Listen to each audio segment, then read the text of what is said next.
Look, gardening can be rough. It's not always about doing all the tasks all at once.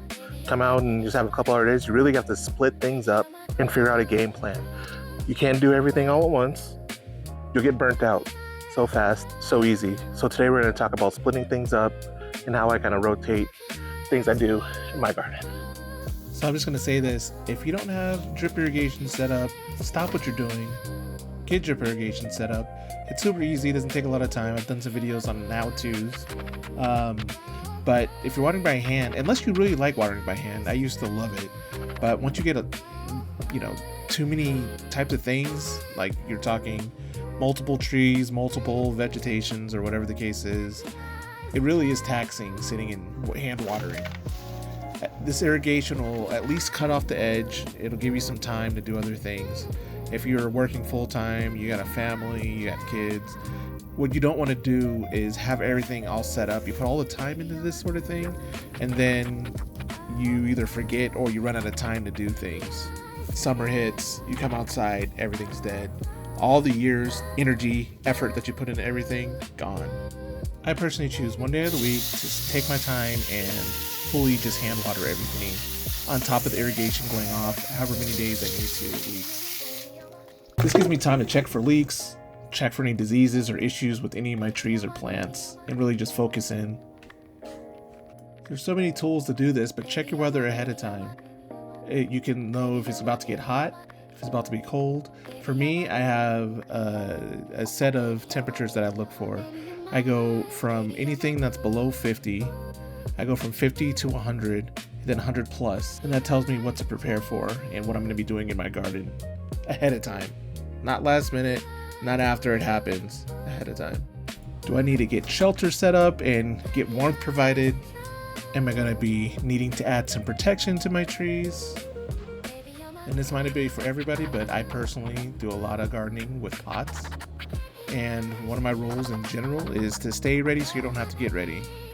There's going to be sales. There's going to be times when I'm caught off guard. When you have the time, set up some time to, I try to basically always have soil on tap.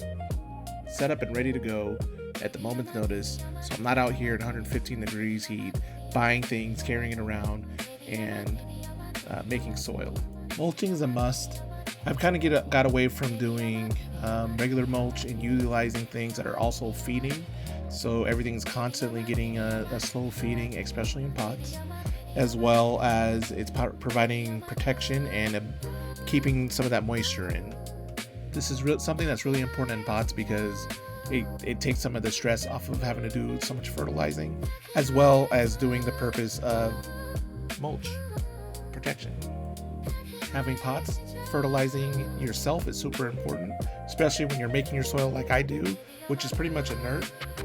I choose the first of the month to add my fertilizer directly to my pots. Choose whatever day works best for you, but make sure when you're doing these things that you're setting these things to do a day by itself. You can do this multiple days. There's up to 31 days in a month. So once a month I'm doing the fertilizing. Learn the seasons. You have your NPK fertilizer. You don't want to be adding a bunch of nitrogen when things are blooming. So again, maybe get a calendar, set reminders on your phone. This time of year, if it's blooming, I'm going to be adding P, phosphorus types of fertilizers. After harvest, or maybe in spring or fall, maybe I'm going to add nitrogen to some things to allow them to grow and get some leaves and protect some of that energy, and even fertilizer in winter. Lastly, you want to pay attention to the season. Get your schedule figured out as to what you're going to be planning and when you're going to be planning it, so that you can have this time set aside. I'm telling you, if you just get a calendar, I have a big calendar on my wall that I go through and I put all this on there, so I can decide ahead of time. I know that on these days I'm doing this, on these days I'm doing that. You have to love coming out to garden as well. Like, this can't be a job to you. Once something becomes work, it's no longer fun. Enjoy your space, enjoy your gardening. And that's pretty much it for this one. There's just some simple things I thought I should mention. Things can be hard, things can be taxing, but the most important thing is to think of why you're doing this. Are you doing this before fun? Are you doing this to be healthier? Or is this legitimately work for you? To me, when something becomes work, I no longer want to do it. For me, coming out and gardening, I just like coming out here and just being able to look at things in the first place. You don't want to be in a situation. I know some people are like, I don't want to go outside all the time. Then maybe you should have, less things to worry about. People have families and things as well, and sometimes people forget, or you want to travel a lot, you might want to change a hobby if that's the case, or have things that can survive out here that you don't have to worry about it. But you just got to really think about this stuff before you do it. Don't get yourself back into a corner. You want to do this, you get a bunch of stuff, and it's super addicting, and then everything dies, and then you're sad, and then you just rip out your garden because you weren't able to come out to look after your garden, or whatever the case is.